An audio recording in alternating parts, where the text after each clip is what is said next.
వరంగల్ కి చేరుకున్నారు బీజేపీ జాతీయ అధ్యక్షుడు జేపీ నడ్డా. కాసేపట్లో భద్రకాళి ఆలయానికి వెళ్లబోతున్నారు జేపీ నడ్డా. నడ్డాకు స్వాగతం పలికారు రాష్ట్ర బీజేపీ నేతలు. సో మనం చూడొచ్చు హెలికాప్టర్లో జస్ట్ ఇప్పుడే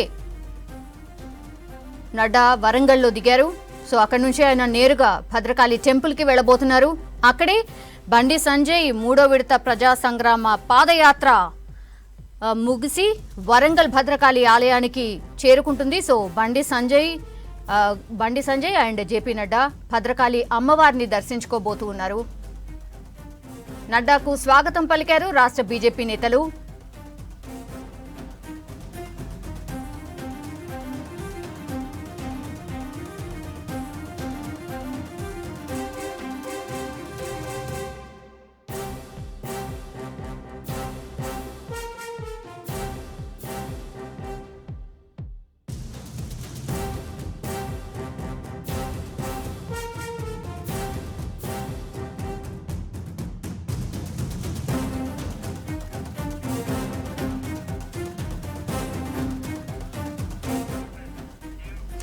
వరంగల్ కి చేరుకున్నారు బీజేపీ జాతీయ అధ్యక్షుడు జేపీ నడ్డా.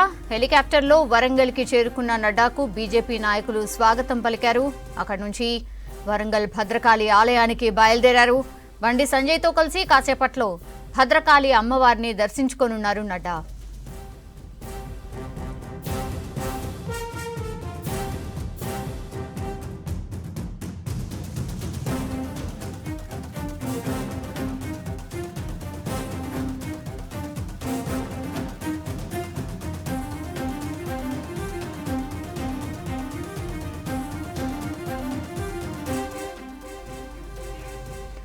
వరంగల్ కి చేరుకున్నారు బీజేపీ జాతీయ అధ్యక్షుడు జేపీ నడ్డా. హెలికాప్టర్లో వరంగల్ కు చేరుకున్న నడ్డాకు బీజేపీ నాయకులు స్వాగతం పలికారు. అక్కడి నుంచి వరంగల్ భద్రకాళి ఆలయానికి బయలుదేరారు. బండి సంజయ్తో కలిసి కాసేపట్లో భద్రకాళి అమ్మవారిని దర్శించుకోబోతున్నారు నడ్డా.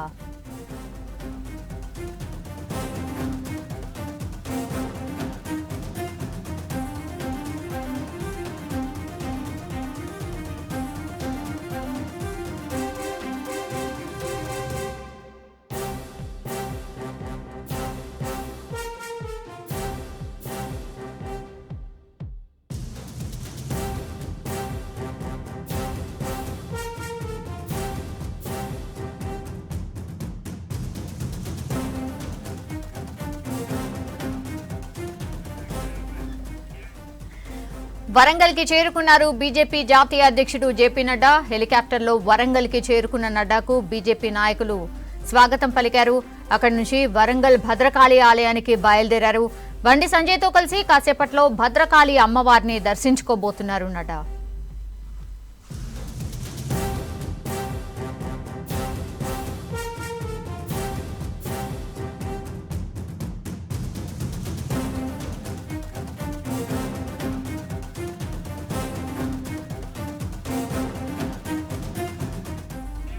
పూర్తి డీటెయిల్స్ శ్రీనివాస్ అడిగి తెలుసుకుందాం. శ్రీనివాస్, ఎలాంటి డీటెయిల్స్ ఉన్నాయి?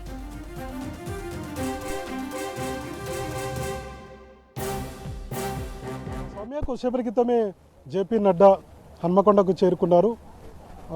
భద్రకాళి అమ్మవారి దేవాలయానికి వెళ్తారు. అక్కడ పూజలు చేస్తారు. ఆయనతో పాటు బండి సంజయ్, మిగతా నేతలందరూ కూడా ఉంటారు. పూజలు చేసిన అనంతరం అక్కడ నుంచి నేరుగా బహిరంగ సభ ప్రాంగణానికి హన్మకొండ మనం ఉన్నటువంటి ప్లేస్కు వస్తారు. ఈ బహిరంగ సభ ప్రాంగణంలో భారీగా ఆయన కోసం స్వాగత ఏర్పాట్లు చేశారు. సో బీజేపీ నేతలందరూ కూడా స్వాగతం పలికిన తర్వాత ఆయన నేరుగా స్టేజ్కి వస్తారు. మనకు కనపడుతున్నటువంటి ఈ స్టేజ్కి చేరుకుంటారు. స్టేజీ దగ్గర ఆయనకు కేటాయించినటువంటి సీట్లో కూర్చుంటారు.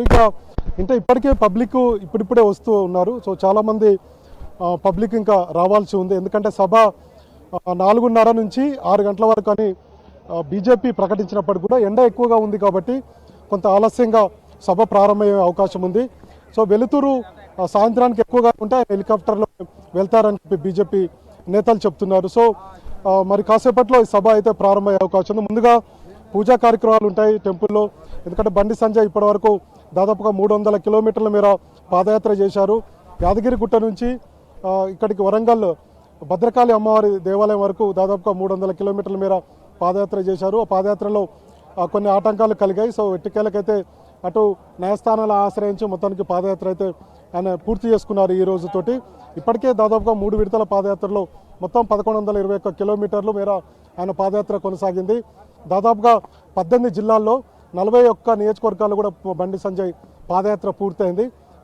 ఈ పాదయాత్ర తర్వాత మరో 4వ విడత పాదయాత్ర కూడా త్వరలోనే ఉంటుందని చెప్పి బీజేపీ నేతలు ప్రకటించారు. సో సాధారణ ఎన్నికల వరకు కూడా పాదయాత్రను కొనసాగించాలని చెప్పి బీజేపీ భావించింది. అందులో భాగంగానే ఇప్పటికే 3 విడతల పాదయాత్ర పూర్తి చేసింది. ఇక ఇప్పటి వరకు నడ్డాతో పాటు మరి కొంతమంది ఇక్కడికి స్టేడియానికి చేరుకున్న తర్వాత ఈ బహిరంగ సభ ప్రాంగణానికి చేరుకున్న తర్వాత చాలామంది జాయినింగ్స్ కోసం కూడా ఏర్పాట్లు చేస్తున్నారు. చాలామంది యూత్ ముఖ్యంగా టీఆర్ఎస్ కాంగ్రెస్ పార్టీ నుంచి కూడా కొంతమంది యువకులు బీజేపీలో చేరబోతున్నారు. ఇప్పటికే కొంతమంది బీజేపీలో ఇతర పార్టీలకు సంబంధించినటువంటి నేతలు చేరారు.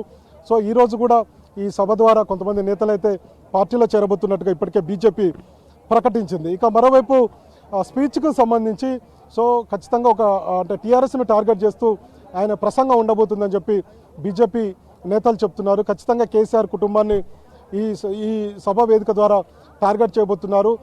జేపీ నడ్డా మాట్లాడబోతున్నారు అనేది బీజేపీ నేతలు చెప్తున్నారు. ఇంకొక వైపు రాష్ట్ర వ్యవహారాల ఇన్ఛార్జ్ బన్సల్ కూడా వచ్చారు.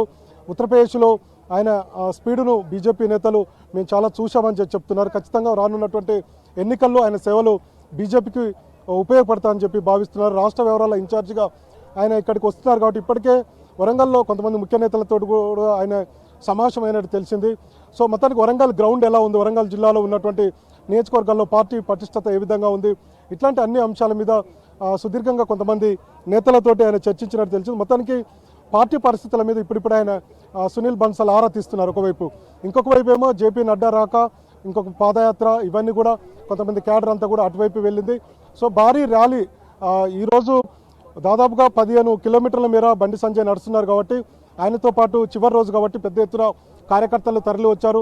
భారీగా ర్యాలీగా అమ్మవారి టెంపుల్కు చేరుకుంటారు. అక్కడ పూజలు చేసిన తర్వాత అంటే జేపీ నడ్డా బండి సంజయ్ ఇద్దరు కూడా పూజలు చేసిన తర్వాత నాయకులందరూ కూడా పూజలు చేసిన తర్వాత ఇక్కడికి ఆర్ట్స్ కాలేజ్ హన్మకొండ ఆర్ట్స్ కాలేజీలో ఉన్నటువంటి ఈ సభా ప్రాంగణానికి చేరుకుంటారు. సభలో అప్పటికి జనం పూర్తిగా నిండేటువంటి అవకాశం ఉంది. ఎందుకంటే ఇంకా గంట తర్వాత నుంచి పబ్లిక్ ఎక్కువగా వస్తారని చెప్పి బీజేపీ నేతలు చెప్తున్నారు కాబట్టి కొంచెం ఎండ ఎక్కువగా ఉంది, వర్ష సూచన కూడా ఉంది. సో వర్షము రాకుండానే తొందరగానే ఈ సభను పూర్తి చేసుకునే విధంగా ప్లాన్ అయితే చేస్తున్నారు. సో గత కొన్ని రోజుల నుంచి భారీగా సభ కోసం ప్లాన్ చేస్తున్నప్పటికీ కూడా కొంత ఆటంకాలు ఎదురయ్యాయి కాబట్టి సో కేడర్లో కొంత అయోమయం నెలకొన్నది. నిజంగానే పర్మిషన్ వస్తుందా లేదా సభకు అనేటువంటి సందిగ్ధంలో చాలామంది బీజేపీ నేతలు కేడర్ ఉంది.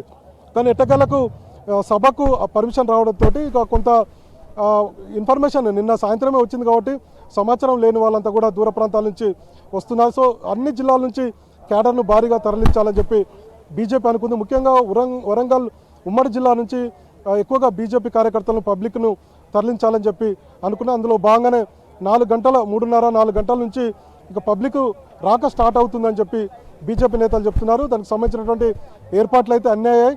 సో ఈ బహిరంగ సభ ద్వారా ఖచ్చితంగా కేడర్లో జోషి నింపడం, తర్వాత పార్టీని బలోపేతం చేయడం, సంస్థాగతంగా నిర్మాణం చేయడం ఇట్లాంటివన్నీ కూడా మాకు ఉపయోగపడతాయని చెప్పి బీజేపీ భావిస్తుంది. ఇంకొక వైపు ఈ పాదయాత్ర ద్వారా దాదాపుగా 24-25 రోజుల పాటు బండి సంజయ్ ఈ పాదయాత్ర కొనసాగింది. ఈ పాదయాత్రలో పబ్లిక్ని చాలామందిని కలిశారు కాబట్టి వాళ్ళు ఇచ్చినటువంటి సమస్యలు, వాళ్ళు ఇచ్చినటువంటి రిప్రజెంటేషను, తర్వాత వాళ్ళు ఇచ్చినటువంటి దరఖాస్తులు, వాళ్ళు చెప్పినటువంటి సమస్యలు, డబుల్ బెడ్రూమ్ ఇళ్ల నిర్మాణం కావచ్చు, తర్వాత ఇతర సమస్యలు కావచ్చు, నిరుద్యోగ భృతి, తర్వాత ప్రభుత్వం నుంచి కొన్ని రానటువంటి అంటే సంక్షేమ పథకాలకు సంబంధించి కానీ ఇవన్నీ కూడా ప్రభుత్వ వైఫల్యాలను ఈ సభ ద్వారా ప్రజలకు చెప్పాలి.